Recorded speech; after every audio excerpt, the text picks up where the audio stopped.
Finally got to the W's. Yeah. It's the Mormons. Yeah. Story of our life, right, Mr. Walker? It pays off on the floor. It's true. Thank you, Mr. Chair, colleagues. Thank you for allowing me to present Senate Bill 407. I want to thank the chair and committee for working with us, and we're happy to accept the amendments outlined in the committee analysis. SB 407 will strengthen protections for some of our most vulnerable youth by ensuring, specifically LGBTQ foster youth, by ensuring that they are not placed in hostile homes. SB 407 strengthens the resource family approval process for LGBTQ foster youth by requiring explicit consideration of LGBTQ youth in environmental assessments, creating standard documentation by the Department of Social Services for these assessments to include LGBTQ youth needs, reviewing county-approved resource families to evaluate if they are meeting the needs of LGBTQ youth, and ensuring that resource families have the necessary skills, knowledge, and abilities to support these youth. According to the California Child Welfare Indicators Project, there are about 53,000 youth in foster care in California. About 30% of those youth, foster youth, identify as LGBTQ youth, nearly 1 in 3. According to the Trevor Project, teens who received parental support regarding gender identity were 93% less likely to attempt suicide than youth who did not perceive parents as supportive. In 2019, we passed a Foster Youth Bill of Rights that included certain protections for LGBTQ youth, but in practice, it's not translated into enough support in these families. And we need to make sure affirmatively that these families are going to be supportive and not hostile to these children. So this is a long overdue reform, and I respectfully ask for an aye vote. With me today to testify are Craig Pulsifer, the Legislative Director of Equality California, and Tyler Rinda, the Deputy Director of Child Welfare Policy at the Alliance of Child and Family Services. Good evening. Craig Pulsifer on behalf of Equality California, proud co-sponsor of SB 407. Chair members, I think we can all agree that no child should ever be placed in a home where they might reasonably be expected to experience discrimination or harassment. But it continues to happen to some of the most vulnerable youth in the foster care system. Over the past decade, Equality California has sponsored numerous bills to make sure that resource families have the training and support they need to support LGBTQ youth. And all resource families are currently required to receive training on sexual orientation and gender identity. But we continue to hear stories of LGBTQ foster youth being traumatized again after being placed in a home that is not accepting or affirming of their identity. As the analysis highlights, this bill is not directed at the beliefs of potential resource families, religious or otherwise, and everyone is free to hold any beliefs they choose about sexual orientation or gender identity as long as they don't discriminate, harass, or threaten foster youth in their care. The Foster Youth Bill of Rights already protects foster children from harassment and discrimination based on sexual orientation and gender identity. California must do everything it can to follow through on that commitment to ensure that the resource family process is as strong as possible. SB 407 will strengthen the approval process by making it clear that all resource families must have the ability to care for a child of any sexual orientation or gender identity, and that they are willing to seek out any and all available resources to help meet those needs should any issues arise. It will also require counties to ensure that resource families are upholding the rights of not only LGBTQ youth, but all youth regardless of their background. Claims that this bill would shut out a class of families from the foster care system based on their religious beliefs are patently untrue. The bill simply ensures that all resource families are willing and able to uphold the rights of foster youth in their care, and I respectfully urge your aye vote. All righty. Thank you very much.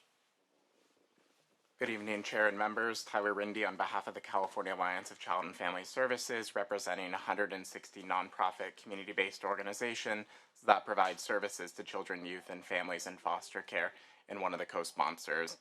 Studies show that LGBT youth are disproportionately represented within the foster care system, comprising over 30% of youth.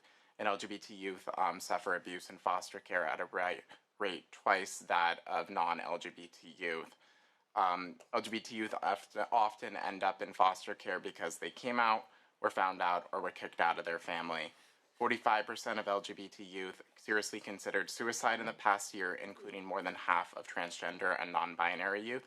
California has enacted legislation to prevent discrimination, including the Foster Care Bill of Rights. However, this protection is not translated when approving resource families, and SB 407 will strengthen and clarify the existing resource family approval process to prevent discrimination that is still occurring today, that caregivers can meet the needs of all youth regardless of sexual orientation and gender identity. To become a resource parent, there's a set of criteria that one must meet, and if the prospective caregiver cannot meet these, they should not be approved. We often don't know which youth are gay or non-binary or which children will come out, and I want to share a quick story of that, was shared by one of our members, the story of an individual named Tony. Tony came into foster care when he was 4 years old. He was placed with a lovely couple in the Central Valley. Tony had no memory of his earlier life. The only family he ever knew was his foster family. He called his parents mom and dad, and he had siblings. That was his family. When Tony was 14, he came out to his family telling them he was gay. The day after he told them, he was removed from his family. This was beyond devastating. This was his family. He was placed into a group home, and the rest of his adolescence, he moved from group home to group home until he aged out of foster care. We must ensure that all caregivers are able to meet the needs Alrighty, of all thank you children. very much. Thank you. Thank you. Respectfully ask your support. All right, thank you. All right, let's now turn to opposition. Those in opposition to SB 407, if you'd approach the microphone. Chair members, my name is Greg Burt. I'm here testifying on behalf of the California Family Council and the Pacific Justice Institute. This bill is inconsistent with the Supreme Court's recently articulated tests under the Free Exercise Clause of the First Amendment. It forces resource families to choose between providing care for the weaker members of the community and maintaining fidelity to their faith. In Fulton versus Philadelphia, the Supreme Court said that the government can't put its citizens to that choice. Further, this is not a law neutral to religion. The High Court said that government fails to act neutrally when it proceeds in a manner intolerant of religious beliefs or restricts practices because of their religious nature. The view that this bill only addresses behavior and not beliefs is the same argument found bankrupt by the Supreme Court in Masterpiece Cake Shop versus Colorado, finding that the government cannot impose regulations that passes judgment or presupposes the illegitimacy of religious beliefs and practices.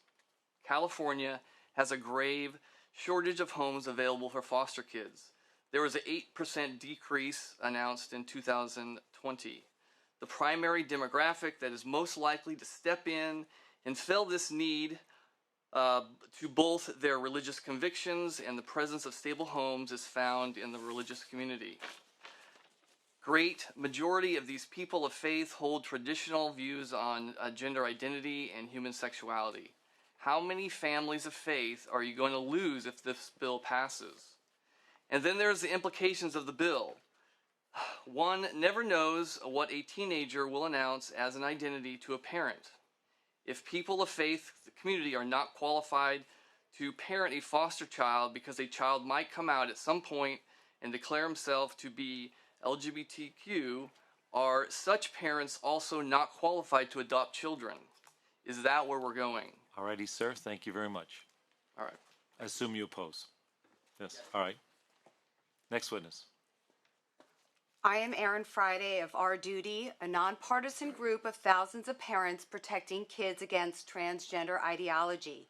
I am a Democrat who voted for same-sex marriage. There are 60,000 children in foster care in California, 30,000 alone in Los Angeles. Every day, 1,200 kids need to be placed. The kids in need outnumber the foster family.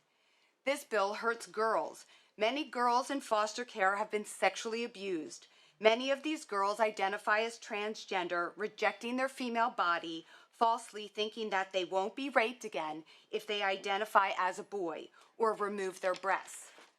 This bill will force foster parents to support social transition, which has been rejected by England, Finland, and Sweden. Worse, it forces foster parents to support a medical pathway that involves irreversible puberty blockers, sterilizing cross-sex hormones, and mutilating surgeries. Again, Europe has stopped these Mengele-like experiments that don't prevent suicide. This bill will harm our most vulnerable children. 71% of foster care kids are of color. This bill promotes eugenics of minorities by promoting sterilizing gender interventions. How many potential foster families will be lost if this bill passes?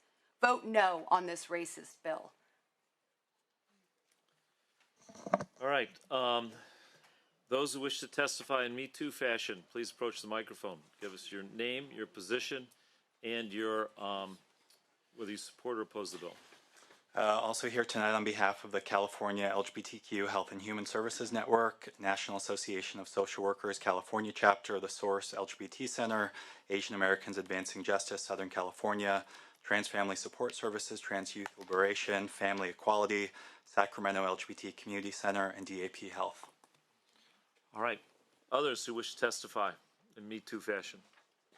Opposing is Partners for Ethical Care, Parents Protecting Children, and parents of ROGD kids. Thank you. Lisa Disbrow, opposing. Informed Parents of Contra Costa, various other Contra Costa grassroots parent groups, San Ramon Valley Parents for Academic-Only Education, and Calvary Chapel, Chino Hills. Thank you.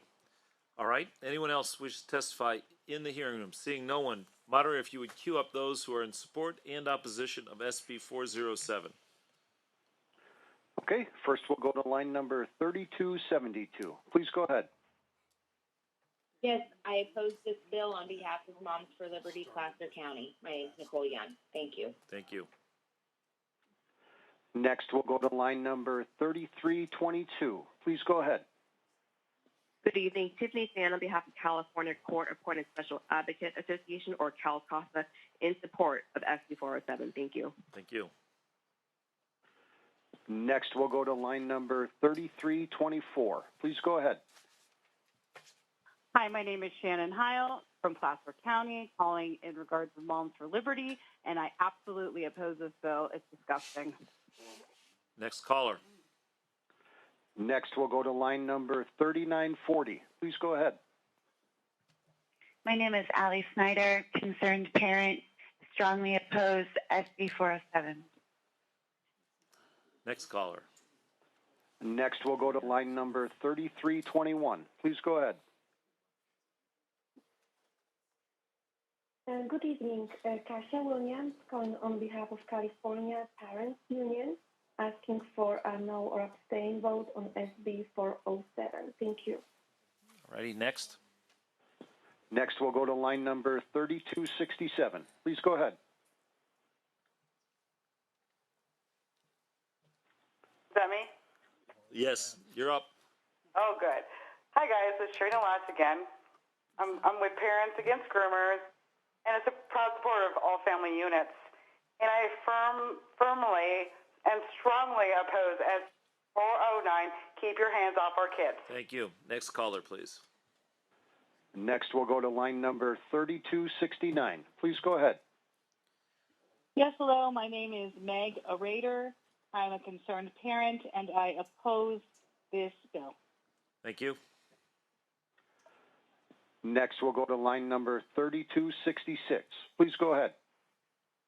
Penny Harrington from San Diego County, strongly opposed. Thank you. Next, we'll go to line number 3305. Please go ahead.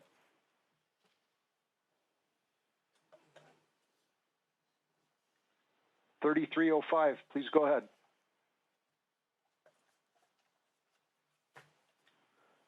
Next, we'll go to line number 3294. Please go ahead.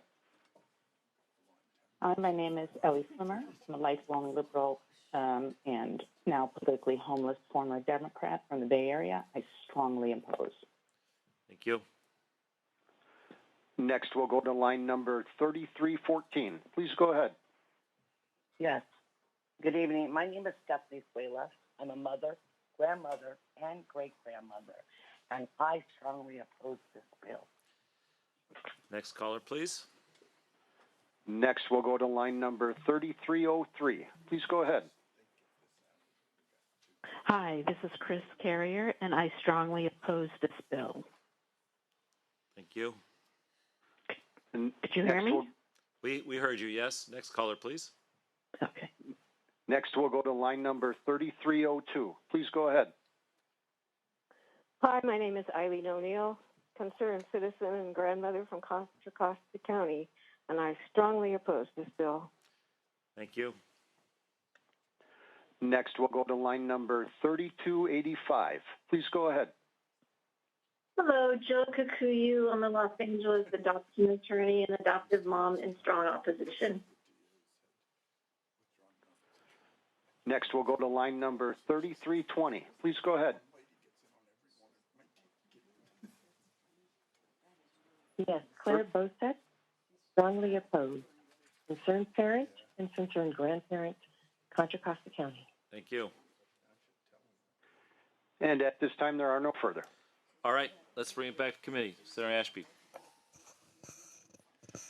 I've spent most of my life working in foster care, both in group homes and as an advocate for foster youth. Some of you have learned this about me, even though I'm new here. My dad was the former head of foster care for the state of California and a child welfare director in San Diego County, and my business partner later in his life before he died.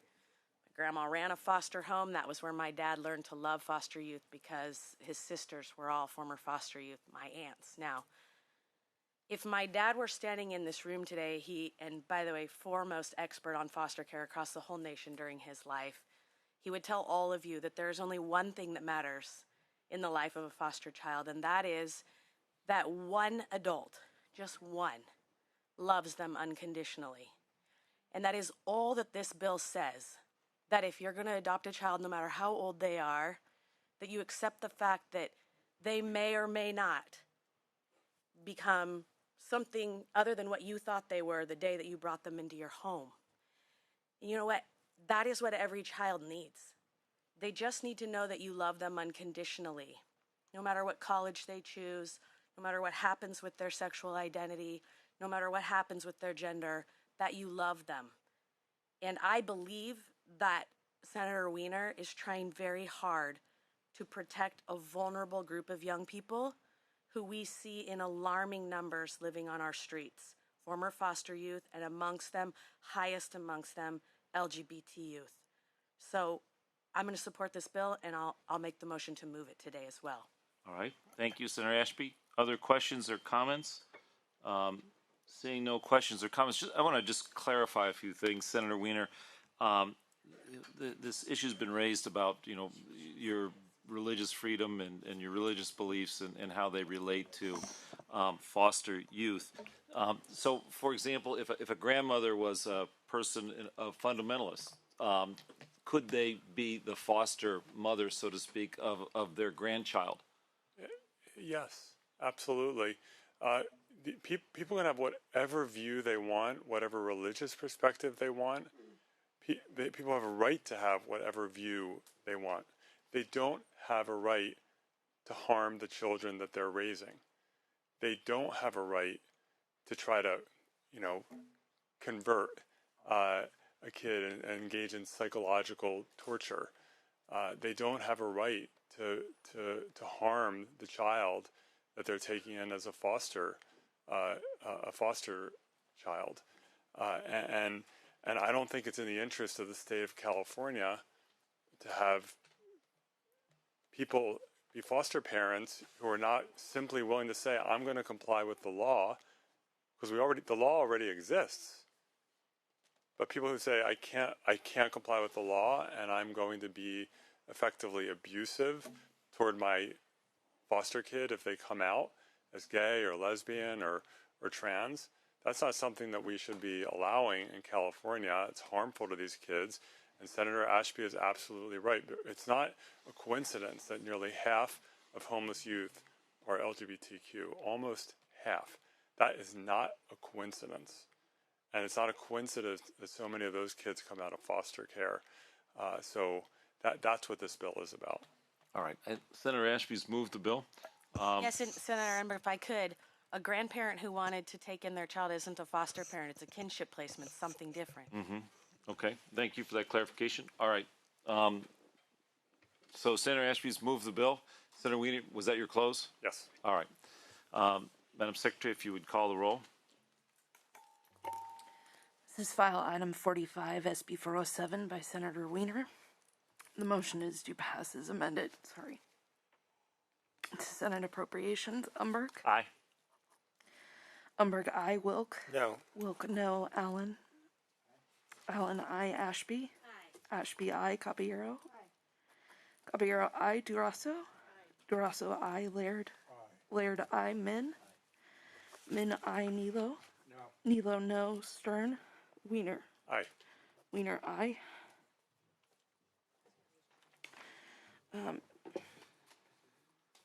8-2. 8-2. That bill is out.